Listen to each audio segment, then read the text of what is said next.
जय हिंद, जय भारत, जय श्री राम। ये विषय होगा संतों का मान सम्मान क्यों नहीं।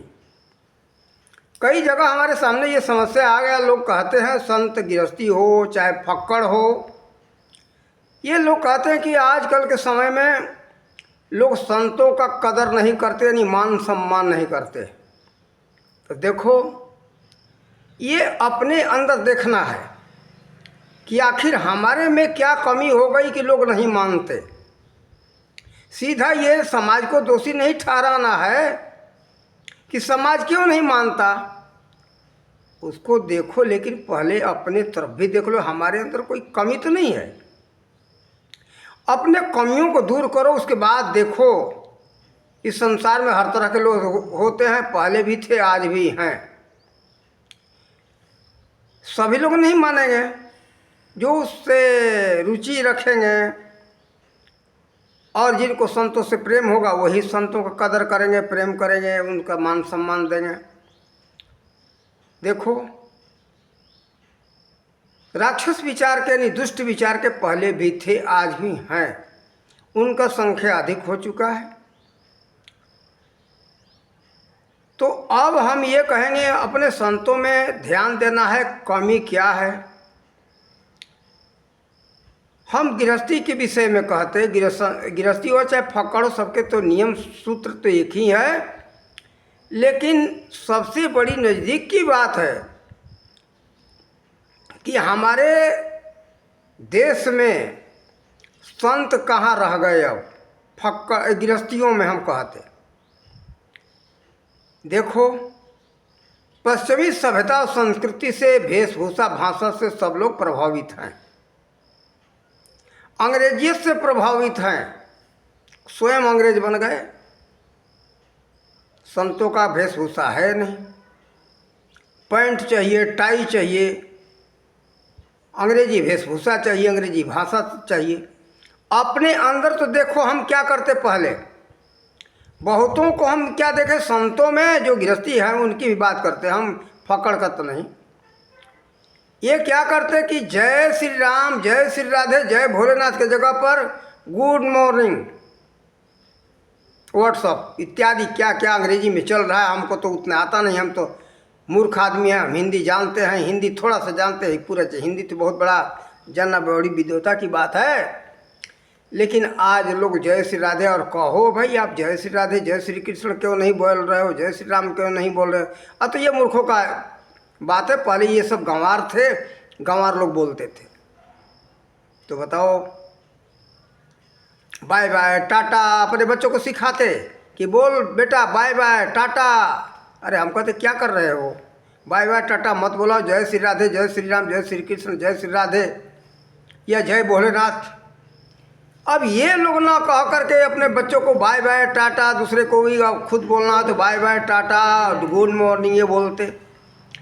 बताओ, तो अपने कदर वाला जड़ तो तुमने पहले काट दिया। श्री राम को तुमने छोड़ दिया तो तुमको जय सीताराम कौन बोले, विचार तो करो। संतों का हमारा वेशभूषा था कि मत्थे पर पगड़ी था, धोती कुर्ता था, मत्थे पर तिलक था, गले में कंठी थी, वो सब लोग त्याग दिए। हम साधुओं में देखते कि मत्थे पर तिलक नहीं रखते बहुत है, जिन्हें वो छोड़ दिए, कंठी छोड़ दिए। तो क्या कहते, नहीं नहीं साधु के घर में हमारा जन्म हुआ, जन्म से कोई कुछ नहीं होता है, जन्म जाति नहीं है, कर्म जाति होता इस संसार में। ये बात पहले मनुस्मृति पढ़ करके देखो। मनु जी महाराज ने क्या बताया है। मनु जी महाराज ने शुरुआत में इस समाज के अंदर वर्ण व्यवस्था नहीं, जातीय व्यवस्था बनाई। जाति ने वो तो वर्ण यानी कर्म, तो कर्मों के आधार पर बनाया। ब्राह्मण, क्षत्रिय, वैश्य, शूद्र, यानी जो विद्या पढ़े पढ़ाए, यज्ञ करे करावे, दान दे और ले, और जो ब्रह्म का ज्ञान रखे वो ब्राह्मण। क्षत्रिय का कार्य था कि जो समाज का रक्षण करे उसे क्षत्रिय कहते। वैश्य का मतलब व्यापार करे, खेती करे, व्यवसाय करे, वो वैश्य। वो समाज का जो सेवा करे वो शूद्र। तो कर्म जाति थी, आज भी वही बात है। लेकिन क्या कहें हम, अपने समाज में लोगों की बात बात पर जाति बन जाती है। कल एक फक्कड़ संत से बात चल रहा था, लगभग उनका 90 वर्ष का उम्र होगा। तो हम कहे कि पहले आर्य और अनार्य ही था शब्द, बाद में ही तो बहुत से शब्द बन गए। वास्तव में आर्य अनार्य का तो अभी बात बोले तो कहते कि आर्य अनार्य 2 जाति थी। देखो, आर्य अनार्य कोई जाति नहीं थी और आज भी नहीं है। आर्य का मतलब होता है बुद्धिजीवी यानी ज्ञानी, अनार्य का मतलब होता है अनाड़ी यानी अज्ञानी। तो किस गांव में, किस घर में, किस देश, किस राज्य में अनपढ़ नहीं है, मूर्ख नहीं है, कहाँ अज्ञानी नहीं है? हर जगह पढ़े लिखे लोग हैं और अज्ञानी भी है। तीन की मूर्खों की तो बात बात पर जाति बन जाती है, हम क्या कह सकते। लेकिन ये बात नहीं है, ऐसा नहीं सोचना चाहिए। विचार करो, सोचो, समझो। तो ये जाति प्रथा को छोड़ो। मैंने कहने का मतलब हम सब अपने सभ्यता संस्कृति से, अपने नियम से भटक गए। और बात, ये तो कोई नई बात नहीं है। प्राचीन काल में हमारे संतों ने, ऋषि महर्षियों ने लिख दिया है कि संसार में ये कलयुग के अंदर लोभ बस सब लोग अपना कार्य करेंगे। तो लोभ दिखाई दे रहा है। हमारे संत भी लोभी हो गए और गृहस्थी तो लोभी है ही। चाहे फक्कड़ हो और चाहे गृहस्थी संत हो, सब लोग लोभी होते जा रहे हैं। देखो, लेकिन देखो क्या कहा, लोभ बस परलोक नसाही। लोभ में क्या होता है, परलोक भी बर्बाद हो जाता है। लोक भी बर्बाद होगा, परलोक भी बर्बाद होगा। देखो, लोभ लालच छोड़ो, अपने वास्तविक नियम और रास्ते से चलो।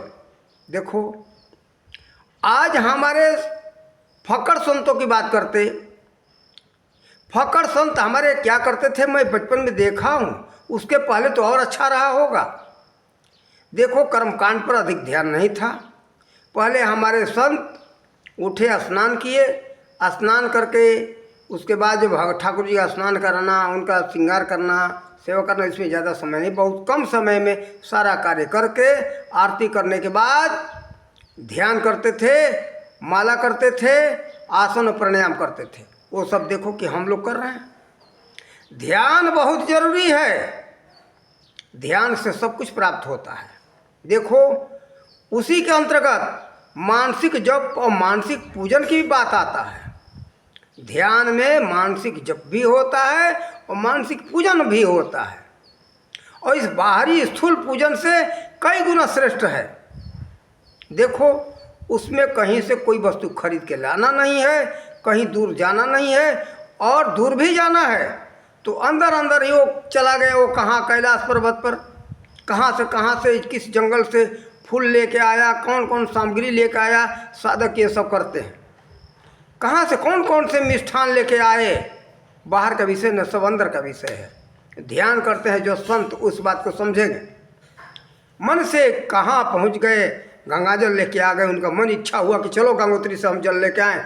बैठे हैं गुजरात, आज जैसे इंगोराला गांव में हम वीडियो बना रहे हैं एक संत के आश्रम में, तो उनको इच्छा हुआ कि चलो गंगोत्री से हम जल लेके आए। तुरंत पहुँचे गंगोत्री, वहाँ से जल लेके आ गए, शुद्ध गंगाजल। तो देखो, ऐसा होता है।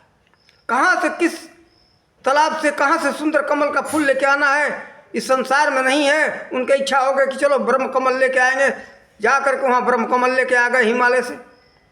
तो देखो, मानसिक जप, मानसिक पूजन सर्वश्रेष्ठ है। तो देखो कि हम वो करते हैं, और वो करने पर आपकी तेज बढ़ेगा। अरे, आपके अंदर तेज रहेगा तो किसकी बाप की ताकत नहीं आपको न माने, किसी की ताकत नहीं कि आपको न मान सम्मान दे। अपने अंदर शक्ति लाओ, वो प्राचीन नियम को अपनाओ। तो अब क्या है, लोग दिखावा में पड़ गए। हम बाहरी 2 घंटा आरती करेंगे, 4 घंटा आरती स्तुति करेंगे तो हमको दुनिया मान सम्मान देगा। आज दुनिया ये नहीं समझती है तो दुनिया मान सम्मान भी करती है। अरे, फलाने बापू के यहाँ, फलाने बाबा के यहाँ, फलाने मंदिर में तो बहुत देर तक आरती होता है, वहाँ लंबे समय तक स्तुति चलता है और मूर्ति का खूब श्रृंगार करते हैं चढ़ावा के लिए। तो इसमें फड़ गए तो फिर कहाँ से मान सम्मान हो। इससे तेज नहीं बढ़ेगा, आपकी शक्ति नहीं बढ़ेगी, आपकी ज्ञान शक्ति का विकास नहीं होगा। जब तक आप मानसिक जप और मानसिक पूजन नहीं करोगे तो आपके ललाट पर चमक नहीं आएगा, वो तेज नहीं आ सकता है। वो तेज आएगा, ज्ञान रहेगा तो किसका बाप का ताकत है कि मन सम्मान न दे, देना ही पड़ेगा। तो ये योगियों का चीज़, ये विषय जो बता रहा हूँ, योगी बनो, योगी कोई जाति नहीं हो तो भी आजकल क्या है, जोगी एक जाति लोग मान लिए। जोगी जाति की बात नहीं कर रहा हूँ, जोगी जाति नहीं होता। जोगी का मतलब है जो मन को परमात्मा में जोड़े, वो है जोगी। जोगी का मतलब यह है योग। योग का मतलब दो विषयों का जोड़ को योग कहते। जैसे अब गणित में ले लो कि 2 धन 2 योगफल कितना बराबर 4। इस तरह से हम एक उदाहरण दिए। तो मन को परमात्मा में जोड़ो तब तेज बढ़ेगा ललाट के ऊपर, आपके अंदर ज्ञान शक्ति बढ़ेगी, आपके शरीर का चमक बढ़ेगा, तो आपको मान सम्मान स्वतः मिलने लगेगा। संत जी महाराज आप दुनिया को छोड़ो, मांगना नहीं पड़ता है, बिन मांगे सब मिल जाएगा। बिन मांगे मिले, बिन मांगे पानी न मिले, ऐसे कुछ कहा है। बिन मांगे सब कुछ मिले, वो एक दोहा है, याद नहीं आ रहा है। तो देखो सब कुछ मिलेगा, मांगने की ज़रूरत नहीं है, कहने की ज़रूरत नहीं है। अपने अंदर देखो कि हमारे अंदर कमी क्या, जो बताया हूँ अभी अभी, ये क्या करते हो। अधिक से अधिक मानसिक जप में और मानसिक पूजन में ध्यान दो, समय लगाओ, इसमें सब कुछ आ जाएगा। बाहरी को छोड़ो, बाहरी से उतना मजबूती नहीं आएगी। दुनिया जो नहीं जानता है आपको थोड़ा देर के लिए इज्जत कदर करेगा, लेकिन अंत में नहीं कर सकता है। दिखावा मत करो, लोभ लालच में मत पड़ो, लोभ लालच को छोड़ो, निस्वार्थ भाव से भगवान का सेवा पूजा करो, सब कुछ प्राप्त होगा। देखो हमें जो समझ में आया हम आप लोग बताए। मूल चीज़ है मानसिक ध्यान और पूजन करोगे तो फल आपको अवश्य मिलेगा। हमारे समाज में लोग अब रही, इन लोगों की बात जो नहीं मानते उनके विषय में अभी हम दूसरा एक वीडियो बना रहे हैं।